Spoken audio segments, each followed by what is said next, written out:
Vi har netop fejret julen, den dejlige fest med juletræ og tændte lys og forventningsfulde børn. I den mørkeste tid på året lyser julen op. Nu står det nye år for døren. I aften fejrer vi nytårsaften. Foran os ligger et år, som vi møder med forventning, men også med bekymring, for der sker voldsomme ting ude i verden. Nogle årstal står klart i vores bevidsthed, fordi vi knytter dem til bestemte begivenheder. Året 1943 husker vi forredningen af de danske jøder. Det var 80 år siden i oktober. Hvad skal vi gøre, når uskyldige mennesker bliver angrebet? Det viste den danske befolkning dengang. Almindelige borgere hjalp helt spontant deres medmennesker, advarede naboen, skjulte kollegaen og bragte familier i sikkerhed i Sverige. For langt de fleste danske jøder lykkedes flugten fra nazisternes folkemord. Dengang Danmark var besat, gav min farfar Christian 10. udtryk for det, som var holdningen i befolkningen. Jøder var og er agtede borgere i det danske samfund. Når vi kender hinanden, formår vi også at leve os ind i hinandens skæbne. Så følger medfølelse og hjælpsomhed som noget ganske naturligt. Det år, som vi tager afsked med i aften, 2023, vil blive husket for det grufulde terrorangreb på civile i Israel. Det er ikke til at fatte. Grufuld er også den krig, der er fulgt efter. Her er ingen vindere, kun tabere. Kvinder og børn har ikke selv valgt krigen, men de betaler prisen. Uskyldige mennesker er de første ofre, ikke alene i Mellemøsten, langt herfra, men også i Danmark. Krigen får antisemitismen til igen at brede sig. Det er ulykkeligt og skændigt. Jeg vil i aften komme med en utvetydig opfordring til alle, til at vi alle i Danmark behandler hinanden med respekt. Vi skal træde tættere på hinanden, ikke fjerne os fra hinanden. Vi skal huske, at vi alle er mennesker. Det gælder såvel jøder som palæstinensere. Både jøder og palæstinensere i Danmark bliver bange, når telefonen ringer. Er der dårligt nyt om familien? De ukrainske flygtninge kender den samme angst. Året 2022 vil altid være knyttet til overfaldet på Ukraine. I år er krigen fortsat med samme styrke og med store tab af menneskeliv. Selvom opmærksomheden lige nu er rettet mod Mellemøsten, så skal ukrainernes kamp for frihed ikke blive glemt. Dansk opbakning har stor betydning for det ukrainske folk. Det kom klart til udtryk, da præsident Zelensky besøgte Danmark i sommer. Det kan vi godt være stolte af. Min nytårshilsen i aften går til alle, som fejrer nytår i skyggen af terror og krig. Det er ikke alene krig og konflikter, som gør fremtiden usikker. Vejret synes at løbe løbsk i forskellige retninger. Det virker uoverskueligt, og det skræmmer. Rundt om i verden bliver mennesker ramt på forskellig vis. De fleste husker nok, at juli herhjemme var kølig og regnfuld. 2023 blev det vådeste år i dansk vejrhistorie. Men for hele jorden blev juli og august de 2 varmeste måneder nogensinde. I sidste måned udsendte FN en ny klimarapport. Alvoren er tydelig. Klodens klima forandrer sig hurtigere, end man troede. Vi er nødt til at forholde os til klimaforandringerne. Konsekvenserne er ikke kun fremtid.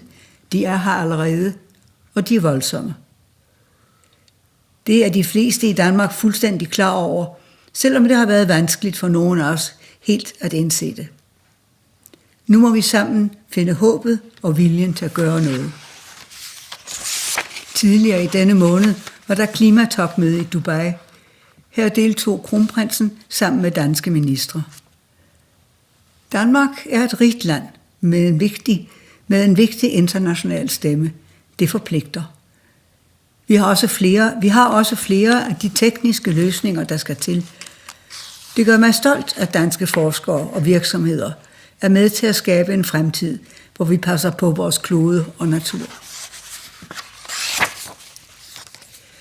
I det forløbende år har der været talt meget om kunstig intelligens, en ny teknologi, som vil kunne ændre vores liv på måder, vi knap kan forestille os. Men hvordan? Hvad kan følgerne blive? Måske kan den forbedre vores samfund, men vil vi kunne styre det? Skal vi være begejstrede eller bekymrede? Jeg tror, vi skal være eftertænksomme og opmærksomme. Den nye teknologi er jo netop kunstig. Den tænker ikke selv. Den bliver fodret med det, mennesker allerede har skabt. Kunstig intelligens efterlader os med et helt grundlæggende spørgsmål. Hvad er det, der gør os mennesker til noget ganske særligt? Vi mennesker har håb og nysgerrighed. Vi har indlevelse og kreativitet. Vi har evnen til at skabe og til at tænke selv. Det er det, der har bragt os vidt. Det må vi ikke glemme. Teknologien og maskinerne har for længst overtaget meget af håndens arbejde. Men alligevel betyder det ikke, at vi mennesker sidder med hænderne i skødet. Jeg har lagt mærke til, at mange igen har fundet en hobby eller et håndarbejde frem. Det begyndte nok under coronakrisen, men så kunne man ikke holde op igen. Det gælder i hvert fald for mig. Man får ro på sig selv, når man sidder med et sytøj, eller har noget andet mellem hænderne. Det gælder for alle aldersgrupper. For mange af os er det en fritidsbeskæftigelse at holde hænderne i gang. For andre er det et livsvilkår, en profession. Det gælder for dem, der lægger murstenene, trækker kablerne, maler væggene i de huse, hvor vi bor. Dem, der bygger vindmøllerne, så vi får ren energi. Dem, der passer os, når vi er indlagt på sygehuset. Eller plejer os, når vi ikke længere kan klare os selv. Det er alt sammen funktioner, der kræver håndlag, kundskaber og uddannelse, og som i den grad fortjener respekt. Godt håndværk er en nydelse af at opleve. At betragte en velbygget mur, at se på en blank og smukt malet væg, at beundre et møbel, hvor træet er behandlet med omsorg og indsigt, det fylder mig med glæde hver gang.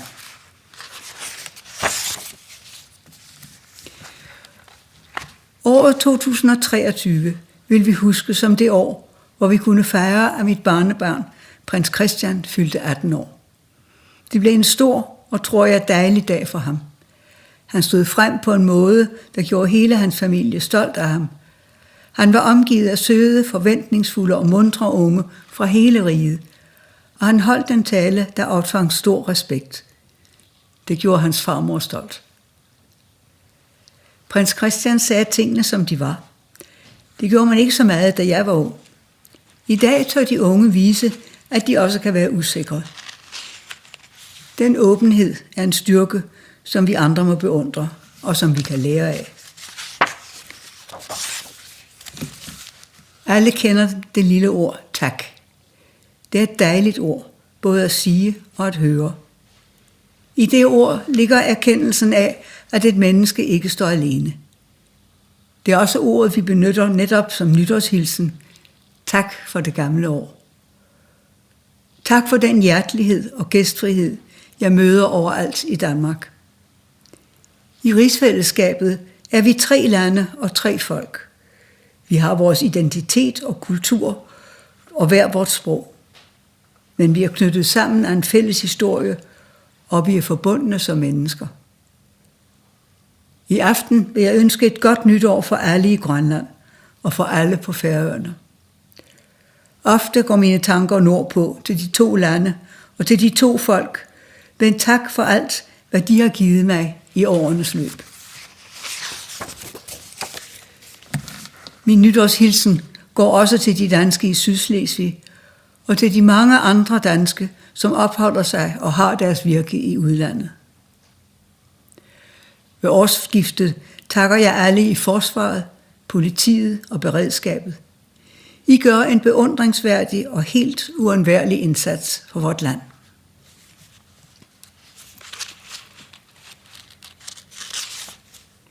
En ganske særlig tak skal lyde fra mig i aften.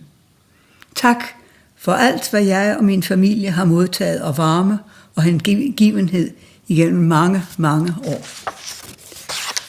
Om 14 dage har jeg været Danmarks dronning i 52 år. Så lang tid går ikke sporløst hen over noget menneske, heller ikke mig. Tiden slider, og dårligdommene bliver flere. Man overkommer ikke længere det samme, som man kunne engang. I februar i år gennemgik jeg en omfattende rygoperation. Den forløb godt, takket være det dygtige sundhedspersonale, der tog sig af mig. Operationen gav naturligvis også anledning til at gøre sig tanker om fremtiden. Om ikke tiden var inde til at overlade ansvaret til den næste generation.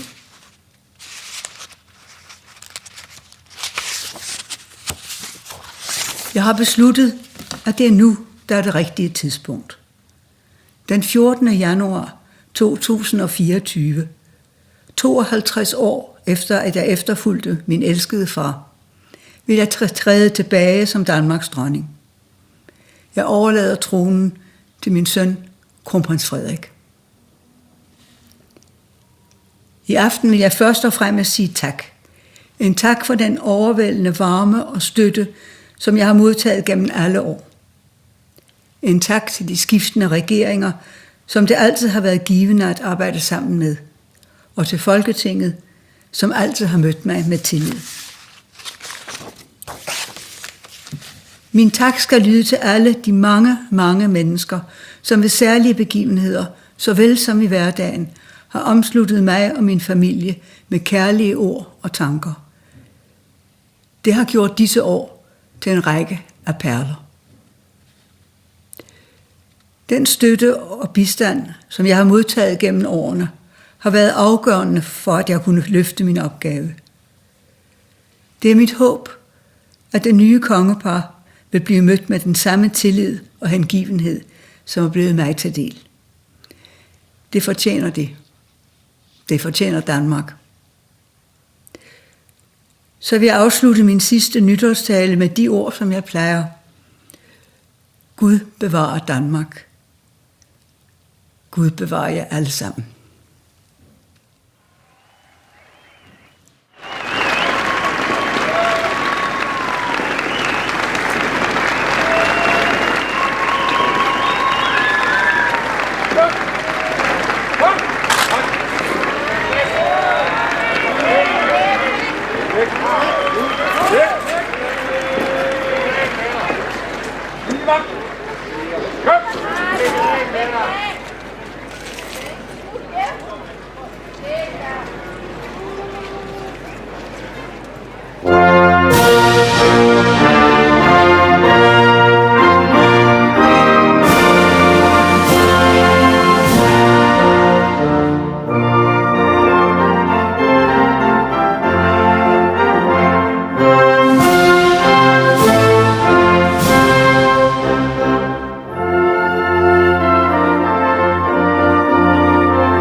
Det var vi. Hold!